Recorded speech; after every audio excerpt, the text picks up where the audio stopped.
nous ne pouvons plus fermer les yeux sur la tragédie qui se déroule dans le Sahel. Ce sont bien les propos du président sénégalais Bassirou Diomaye Faye lors du sommet de l'avenir à New York la semaine dernière. Aujourd'hui, dans notre micro-trottoir, nous allons nous promener pour avoir la réaction des Sénégalais sur une question bien précise. Est-ce que les efforts du Sénégal et des pays de l'AES pour éradiquer les groupes armés dans le Sahel vont-ils porter leurs fruits? Suivez-nous pour ce micro-trottoir. Merci.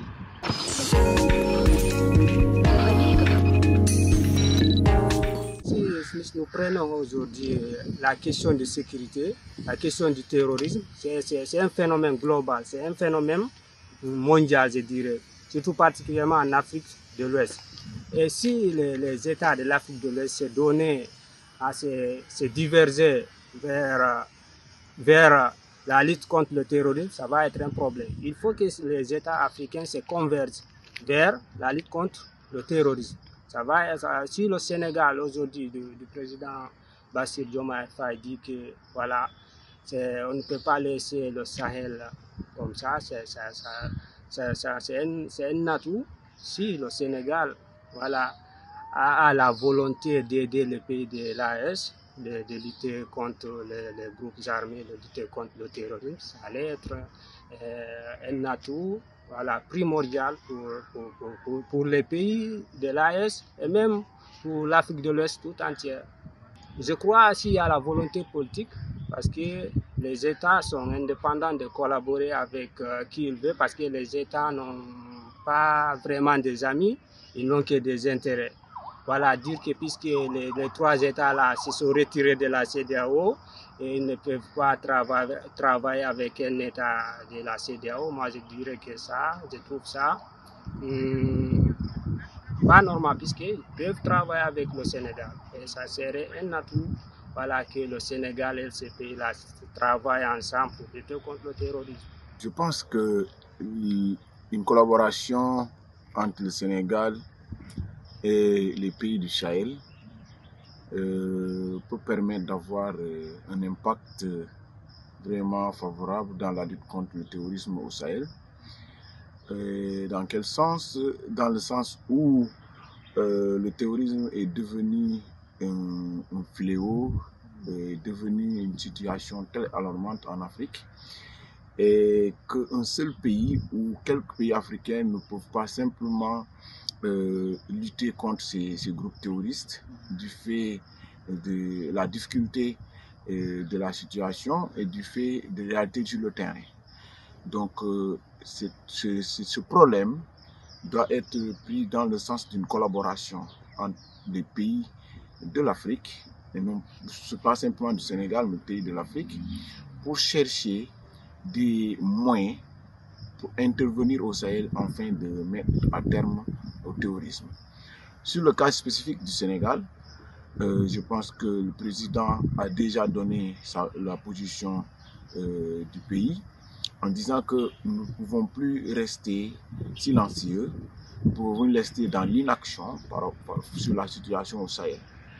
Et ceci parce que c'est une situation vraiment désastreuse, alarmante, et qui nous interpelle nous tous, tous les Africains en fait, cette situation devrait interpeller tous les Africains.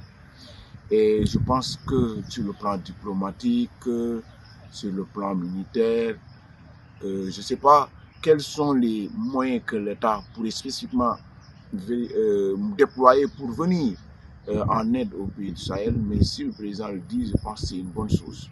C'est une bonne chose dans le cadre de l'intégration de l'Afrique, c'est une bonne chose dans le cadre de renforcement de coopération entre les pays africains, de telle sorte que la paix puisse revenir en Afrique, surtout dans cette zone. Parce que c'est simplement dans la paix qu'on peut construire un pays. C'est simplement dans la paix qu'on pourrait faire face aux défis de l'Afrique, aux défis de nos pays, aux défis du continent et aux défis du monde. Et cette collaboration-là, je la juge vraiment opportune et je la juge aussi normale.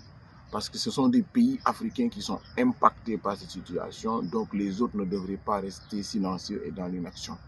Alors, je pense aussi que cette collaboration du Sénégal serait plus efficace si le président pourrait non pas prendre une décision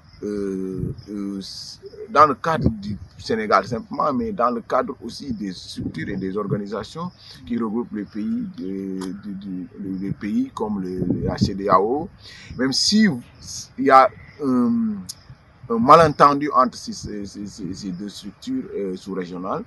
Mais je pense que l'efficacité viendrait aussi de ce cadre du continent. Et ça nous permettra aussi au Sénégal de bien contribuer au dialogue. Ça permettra au Sénégal aussi de bien contribuer à mettre en place une situation de dialogue pour qu'il puisse avoir des interventions. Et non pas pour que l'AES puisse revenir dans la CEDEAO, parce que c'est déjà le choix, mais pour que ces deux structures puissent collaborer dans le sens d'éradiquer cette situation qui est vraiment désastreuse, cette situation qui sévit au Sahel. La coopération militaire entre le Sénégal, ça ne peut pas résoudre.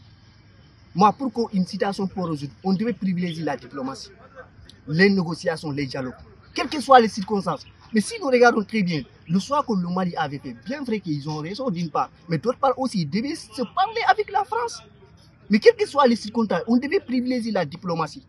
C'est ça qui est très important. Moi, j'aime que les jeunes fassent la diplomatie. On négocie les traités, on regarde où se trouvent les problèmes. Cette guerre ne date pas d'aujourd'hui. Si vous regardez l'histoire d'Algérie, c'est le terroriste qui a créé ces terroristes. On peut dire que ce sont les forces occidentales. Mais l'Algérie a fait tout son pays pour négocier ça, pour régler cette situation une bonne fois pour toutes. On a besoin des intellectuels dans un monde actuel. On n'a pas besoin des gens qui s'énervent contre la guerre, qui fait des choses qui vont regretter ça plus tard.